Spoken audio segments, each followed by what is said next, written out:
My name's Tony Longbone. I'm currently on in stage three of my nursing apprenticeship to be qualified mental health nurse.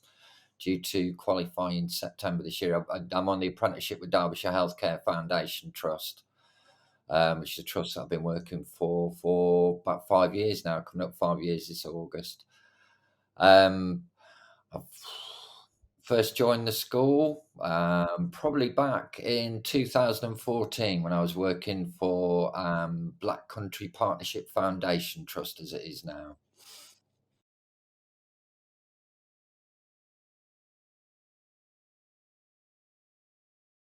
I was invited to join the school because I was one of the first healthcare assistant caremakers back in 2013.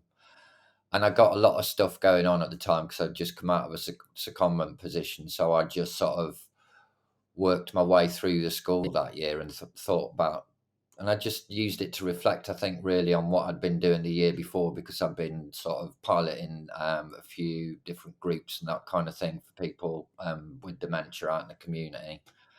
So it was a useful time for me just to sit and reflect on how that had gone and maybe think about what I might need to do in the future if there's anything I want to create change wise within the service. So it gave me a lot of confidence in working with different management teams, shall we say, is probably the best way of describing it. When I first came back to the ward, I started working on looking at getting dental service onto the hospital.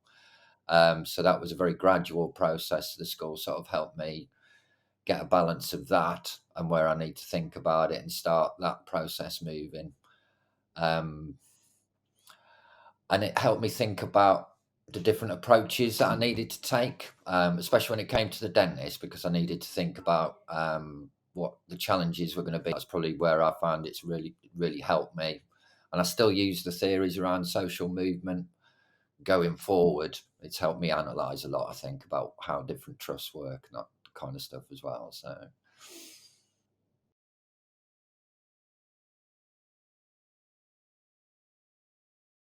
the community side of things, especially because thinking about the different ways that I've been able to use the network from the school, able to have other participants support me in delivering a presentation at a symposium. So, and those kind of connections have been really useful for my practice, realistically, because I've been able to. The power of Twitter has enabled me to reach out to all sorts of people that I've connected with through the school to do lots of different things, and it has been the catalyst because it's helped me understand how historically I might have hit the barriers and not been able to get past those barriers. So any idea that I've had's been pushed down and not been done, sort of moved forward, kind of thing. So yeah, it's given me that sort of understanding of how I need to approach it as opposed to shouting all the time. It's about talking with the right people and creating the right conversations for me. That's where I think the schools helped me a lot because it's sort of understanding the hierarchy, feeling confident when speaking to senior managers. I was then connected to sort of director of nursing and all this kind of thing within the trust. I'd had these introductions and they supported me to sort of move that forward. They sort of give me a bit of time each week where I could focus on what I was thinking about and that kind of thing. So I was really fortunate because I was really passionate about getting a group of people that wanted to make a difference and create a bit of change within the trust. So I looked at getting more caremakers, and as part of that, I felt that School for Change Agents was perfect because it gives you that sort of understanding, like I found myself, about how you need to approach things to make it effective, kind of thing. And one of the psychologists that worked on one of the wards picked up the whole school idea, and they've continued to embed that as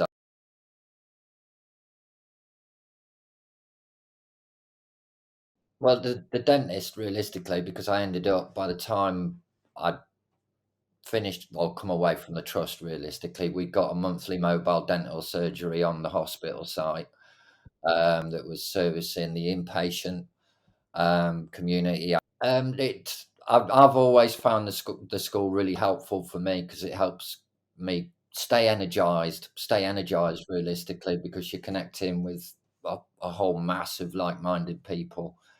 Um, who are all doing different things, and everybody's got lots of different ideas firing around. So I find it helps me stay energized when it comes to change management. So, I mean, that whole process was really interesting because I started introducing it as part of a whole physical health package. So we were looking at doing health checks. I'd got local health trainers coming in offering health checks to patients on the ward. And some of the conversations that were coming through from the staff was, as you would expect, well, can I go and use the dentist? So I'll make use of the services that we've been offered. So it was because I did find that the patients weren't really interested, which is fair enough. I can't blame them. They've come into a hospital. They don't want to be maybe thinking about stopping smoking or thinking about their eating habits and that kind of stuff. But I made inquiries across both teams, across the dental team and the health trainers as well, and health trainers were more than happy to offer the checks for the staff. And what I found was that quite a few of the staff picked up on that, and they kept coming back to me and telling me that they'd sort of had this result come back. They found out the cholesterol was maybe a bit high, and this is what I'm doing to change it. So it was good to see that, albeit it hadn't hit the outcome that I was looking for, there was still an outcome there to be had. It was interesting, sort of, because that's a lot about, for me, what creating change is about, is hearing what those concerns are, standing with those and seeing if you can sort of move those forward, kind of thing.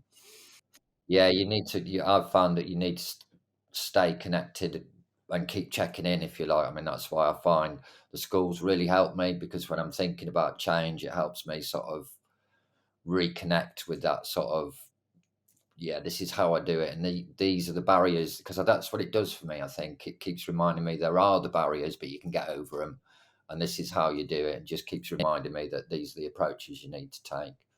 It's like a hotbed of ideas, realistically, once you're in the middle of the school, um, and just to have those ideas firing around and maybe offer sort of somebody a different insight to how you're dealing with things. It all helps you stay connected with what you're doing, and sort of lifts you up above what's sort of where the pressure may be, if you like, and what you're doing on the ground. What I've done on two occasions, when I think probably the later times, when I joined the school, is run tweet chats alongside the learning from each week, just so that we're connecting outside and giving everybody an opportunity to sort of connect outside of the school and build the network and build the community. If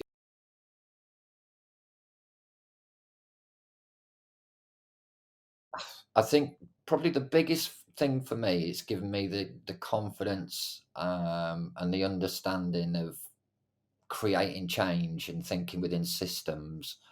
Because very much when I was trying to create change before I joined the school, I was thinking at a ward level. I had out in secondment, piloting groups in the community, sort of helped me understand that I can do this and there is a purpose to it and it is achievable.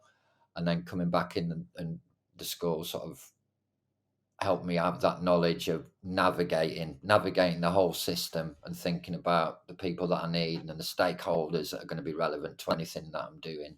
I think the school creates a space to experience these challenges safely and together.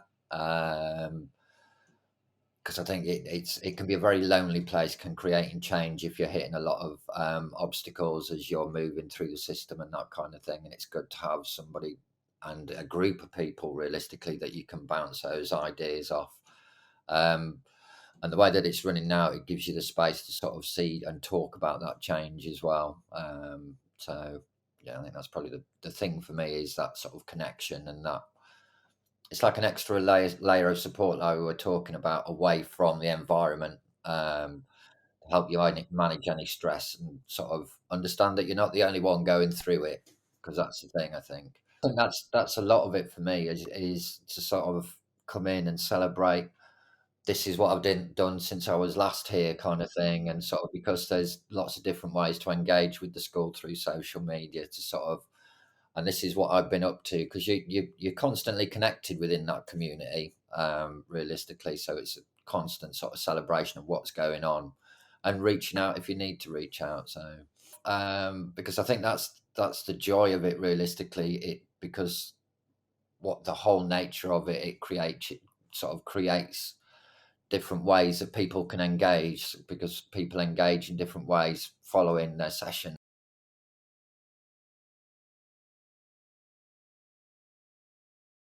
The schools help me address any issues that might come through from staff team who don't feel that, because I a lot of the conversation that I had with the dentist, well, what's the point? What's the point of this? Because I mean, historically, we would be sort of taking patients if they needed treatment, urgent treatment. We'd take them to see the team at their community base. So you'd be losing a member of staff for maybe 3 or 4 hours if somebody's detained under the Mental Health Act, while they're going over there waiting for treatment and all this kind of stuff and getting your transport back. And then just talking about the holistic care approach. Well, if we can do this, then we're more likely to get somebody to engage long term with mental health services. So we might be able to reduce any relapse and this kind of thing, because we're offering whole person care. Because I always think about, when I think about change, I've always got in the back of my mind, what if this was a family member? If I go into a ward environment, start working on a ward environment, what if my family were being cared for here? What would I like to see? How would I like that care to look, kind of thing? So when I first came over here, there was no sort of ward based, how to put it, a This Is Me document is something that the Alzheimer's Society recommend to sort of build a life story picture.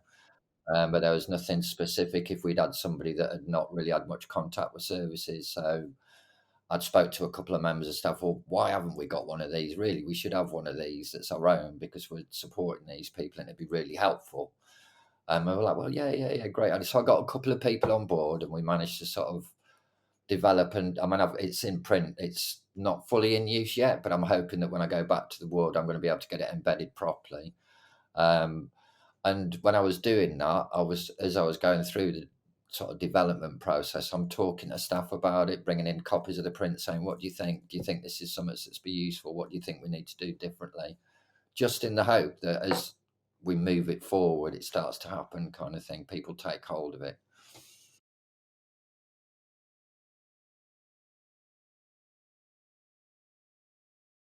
I'm Tony, and I love the School for Change Agents, because it's supported me through both change projects, large and small, and it helps me connect to a group of like-minded people that keep me lifted and keep me elevated as I'm trying to create change locally.